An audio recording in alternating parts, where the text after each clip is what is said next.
Hi, I'm Joe Ovsenek. I'm President and CEO of Tudor Gold Corp. We've just announced an updated mineral resource estimate for our Goldstorm deposit at Treaty Creek, and this sets us on the path forward towards production. Joe, good to see you. And obviously good news, 15% up or increase in the indicated category. What do we need to know about the resource estimate you just put out? You know, stepping back, there's the big bulk tonnage number, 24.9 million ounces indicated, another 4 million ounces in the inferred. But I think the real kicker for us, because this is what we focus on, we look at how do we take this project from, this world-class resource and move it to production. And our focus, and from our experience, is look, to start off, let's focus on higher grade mineralization. So as part of our mineral resource estimate update, what we did is we gave a couple sensitivities. One at a net smelter revenue calculation, that would be, okay, how much money do we get back from every ton of metal that we sell, concentrate that we sell? So we did that at $125 and $175.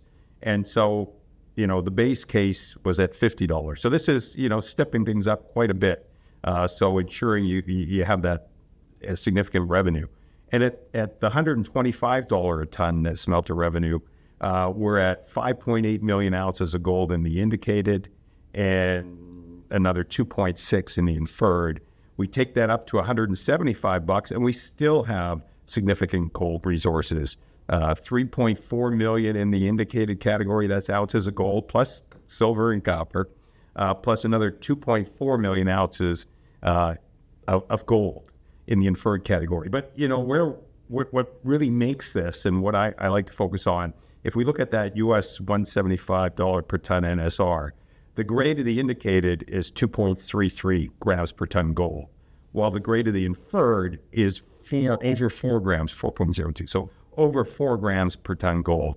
You look at that and you take that combined, which, the Securities Commission doesn't like, we're close to 3 grams of gold per ton without the copper and silver.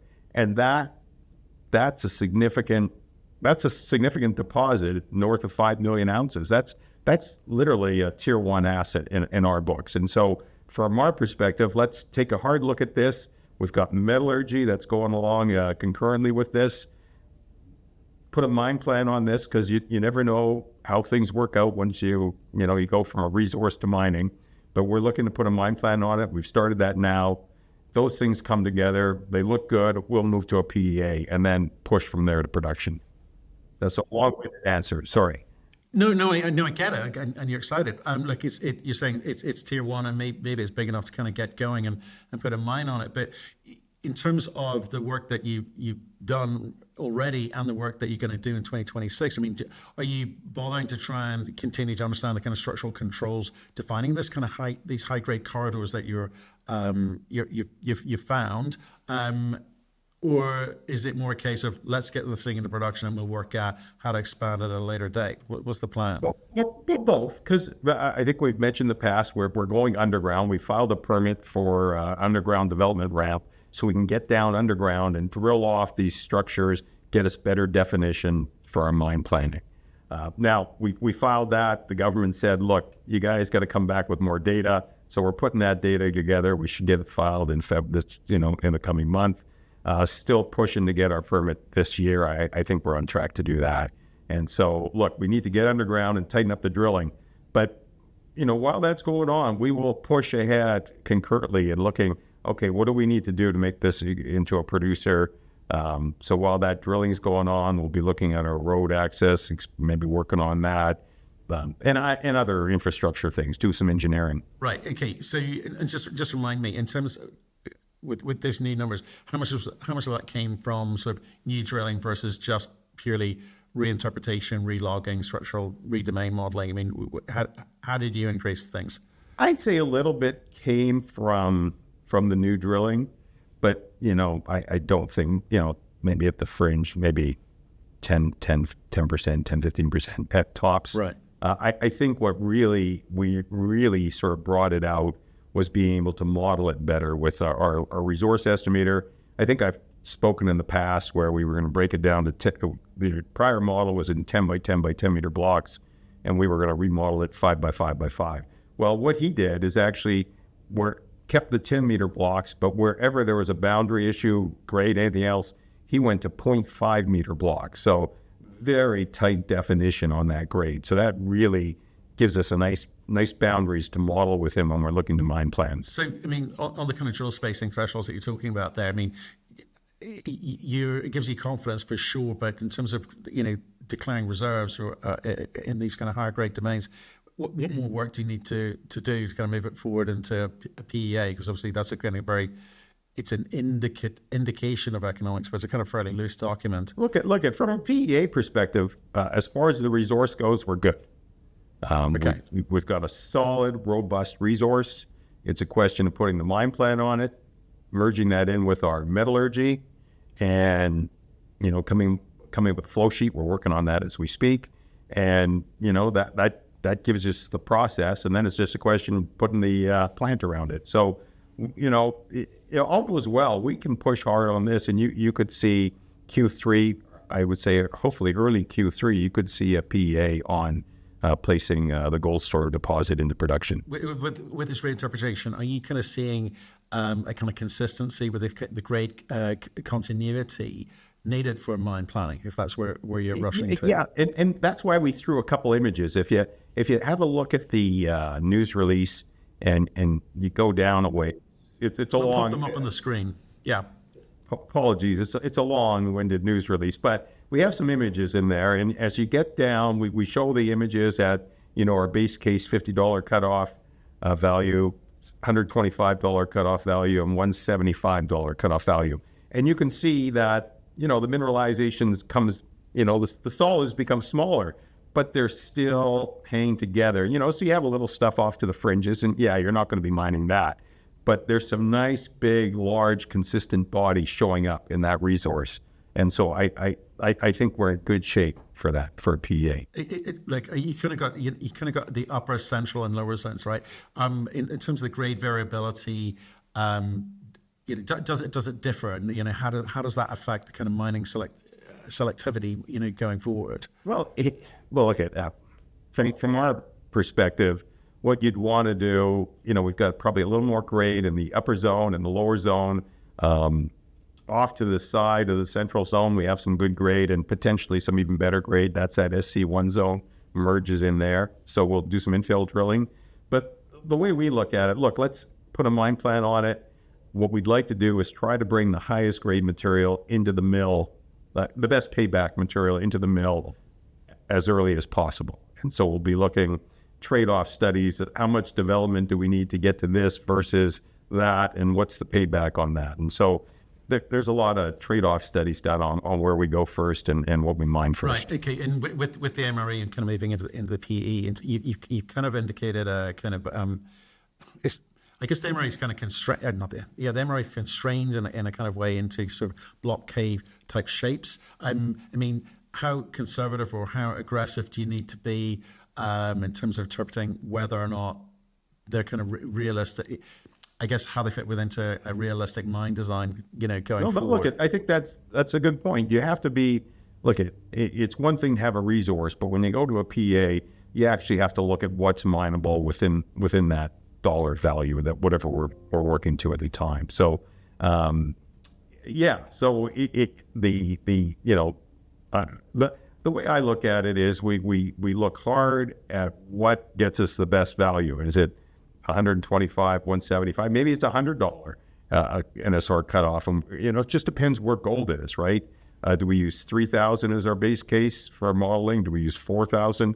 What's the number? And so we're working on that now, thinking about that. Okay, see, there's a bunch of work to do around kind of the kind of key assumptions, moving that MRE through to the PEA. So we'll let you go into the thinking around that one. But you kind of got a good sense of how you're coming at this thing, and the fact that you can presumably aggressively go forward, whether it be open pit and underground, with what you've got today, without having to blow your brains out on an expensive exploration program this year. Is that right? Well, we don't have to blow our brains out on an expensive exploration program, but, there's always a but. So we are going to be driving ahead on the PEA, all focused on underground. I think it's going to be a long hole stope, 8,000 to 10,000 tons a day. give you some rough parameters of what we're looking at to start with. Well, that may change as we look, but that's what we're sort of guiding towards right now. At the same time, we know there are other deposits on this property. We're confident in that from our geological analysis and that. So we are coming back this summer. We're going to drill. I think you could see us drilling 10, 15,000 meters at we have these other deposits. So we're not going to touch the Goldstorm deposit, which is our main resource and what we're going to mine. There's Perfect Storm, there's CBS Zone, there's Eureka Zone. We're going to be focusing on those. And what I'd like to do is drill that 10, 15,000 meters and develop another resource on the property with an initial target to say 5 million ounces out of this year's program. I think that will really show the potential of the property beyond Goldstorm. I think we can't have a conversation about gold without mentioning the fact it's nearly $5,000 today. Silver over $100 today. It's a very nice environment in which to operate. It certainly beats the heck out of the last 2 years for sure. But it also, I guess, gives you options in terms of how you play this. And what's the kind of feedback, from other industry players, finance guys, in terms of, how they would view financing the way that you choose to go forward? It's not easy street, right? You still got some choices to make. Well, yeah, but it's nice to have choices. A year ago, 2 years ago, there were fewer choices. Right now, look, I had an inbound from an investment banker offering a chunk of cash. So the money is out there, and a lot of it, if you have a good asset. And we have a great asset, so the money's there. And so at this point in time, whatever we need to go forward, it's available to us. Okay. Let's talk about the kind of critical, or remind ourselves the critical path elements that I think we talked about last time, but it's worth reminding people listening to this session around kind of permitting and construction and the underground, in terms of how that flows, over the next sort of 24 months or so. What can you tell us? Over the next 12 months, as I mentioned, we're doing our mine planning, metallurgy, get a PEA out. At the same time, we're going to do our exploration. So we got to get that permit done for the underground ramp. Just be able to get down there. So in the next 24 months, you'll see us pushing down to infill drill down below. We'll continue our baseline work for environmental on surface. And while we're doing that, if the PEA looks good, we will do more engineering studies. And, if we do this well and push it ahead, we like to, be aggressive on these things. We could file for our permits within a couple of years. Okay. So aggressive meaning you may look at a bit more on the engineering side of things. Is that we can skip the PEA and go into something a bit more robust? Well, no, we'll do the PEA because you need at least something baseline to come up. From our perspective, depends how the metallurgy is and how we come out of the PEA and what our thoughts are. We could skip the pre-feasibility. It just depends how conservative you are. We like to set aggressive targets, and so why do two studies that study the same thing when you can do one, maybe take a little longer, but it's just it's the way we do sort of approach problems. Yeah, no, a very commercial team for sure with the track record, but just help us understand, because it just gives us some degree of sort of comfort and how these things kind of move forward in terms of the kind of the geological data and the mine design today. They sort of have run in parallel. When does that start sort of converging? Is it how quickly does that come into the kind of PEA economics? Oh, well, it comes in right away. Like the mine design and the metallurgy, I would like to say this quarter we're going to have our mine plan and our metallurgy. And once we have both those things in hand, then it's just putting a process around it. So, building some ball mills, some crushers, come up with for a PEA, you're not looking for a really detailed underground mining plan, but, enough that we'll know how many stopes we're mining and what levels and things. So I got to come back to the finance thing at the moment, because, like I say, it's pretty crazy out there. Like I say, there's a lot of money being thrown at people. When they're talking to you, what is it that the finance guys think that they need? Do they need to see you moving into a production profile as quickly as possible, or is it in parallel growing the ounces, or was it something else? What is it that they, think that they want? In this market, it's almost like, throwing things at the wall. But I think what they want to see is that you have a path to production. Now, I think with metal prices staying where they are, you're going to start seeing that cash trickling down to the pure explorers, where people are willing to take a punt on whether, okay, these guys have a good track record, they seem to have a good property, are they going to find something? And the money really hasn't been there for that for the last quite a while. I think you're going to see it trickle down to that.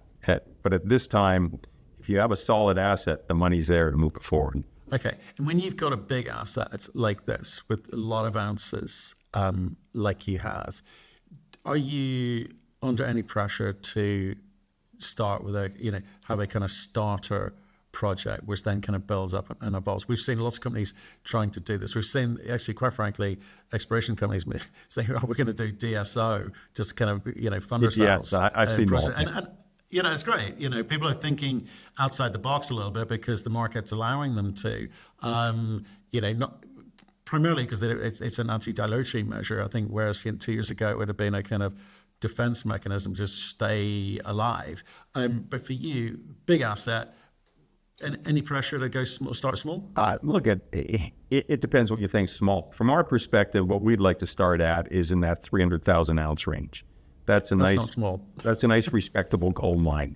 The issue with the Golden Triangle is, you're pushing a road, you're bringing in a transmission line, you're in a tough environment, you got a lot of fixed costs to start with.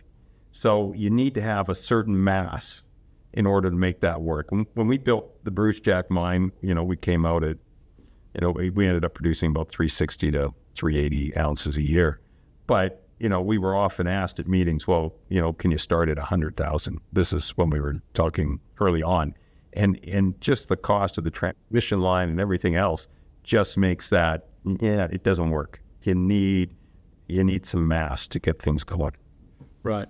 Okay. For this deposit, I'll just jump right back in. For this deposit, the potential of this deposit, 300,000 ounces a year is not big. So there's a lot of gold there. Okay. Well, look, I know you're at a conference right now. You've taken time out to come and speak to us about the resource estimates. I appreciate that for sure.